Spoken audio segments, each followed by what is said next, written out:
A improbidade administrativa é um ato ilegal e que prejudica a administração pública no Brasil. Acompanhe agora as penalidades para quem comete essa prática e como o STJ tem atuado nesses casos. Receber vantagem indevida usando a função pública. Enriquecer de forma ilícita. Fraudar licitação para beneficiar determinada empresa. Revelar segredos. Esses são alguns exemplos de improbidade administrativa, um ato ilegal cometido contra a máquina pública.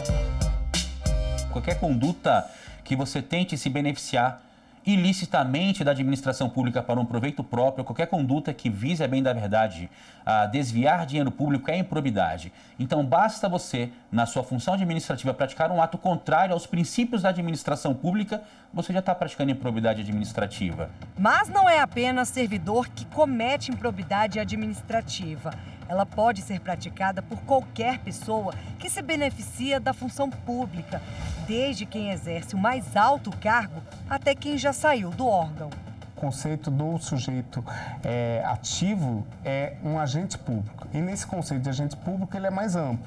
Não só o servidor público, assim como o seletista, o temporário, o terceirizado, o estagiário, aquele que está para assumir o cargo, aquele que já deixou o cargo, mas que age em razão de um cargo público. Segundo a Lei 8.429 de 92, que trata de improbidade administrativa, existem 3 grandes grupos. Aquele que leva o servidor a enriquecer de forma ilícita, o que causa prejuízo aos cofres públicos e aquele que, embora não gere enriquecimento ou cause prejuízos ao erário, fere os princípios da boa administração pública, como, por exemplo, revelar alguma informação sigilosa do órgão.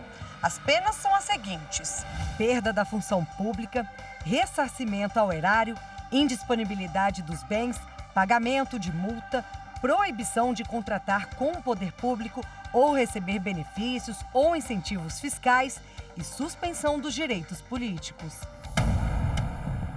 Em Teresópolis, no Rio de Janeiro, o ex-presidente da Câmara Municipal, Carlos César Gomes, perdeu a função pública depois de ter sido condenado por improbidade. Ele teria nomeado para cargos em comissão parentes de outros vereadores. Além disso, as nomeações teriam sido feitas para funções não vinculadas à chefia ou assessoramento e, em alguns casos, as pessoas nomeadas não cumpriam o horário de trabalho, gerando prejuízo aos cofres públicos. No STJ, os ministros da primeira turma entenderam que a perda do cargo por improbidade está vinculada à função que exercia na época do ato ilícito.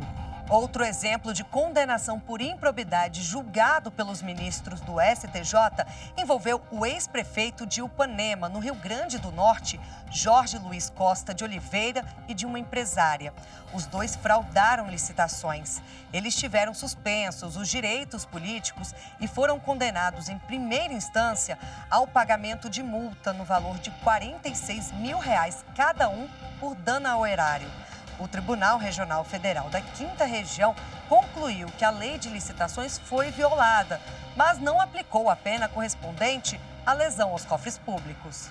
A União recorreu ao STJ e o relator, ministro Benedito Gonçalves, determinou o retorno do processo para que o Tribunal Regional Federal da 5ª Região decidisse a pena a ser aplicada aos réus. No voto, o magistrado explicou que a contratação direta, quando não caracteriza situação de inegibilidade ou dispensa de licitação, gera lesão ao erário, na medida em que o poder público deixa de contratar a melhor proposta.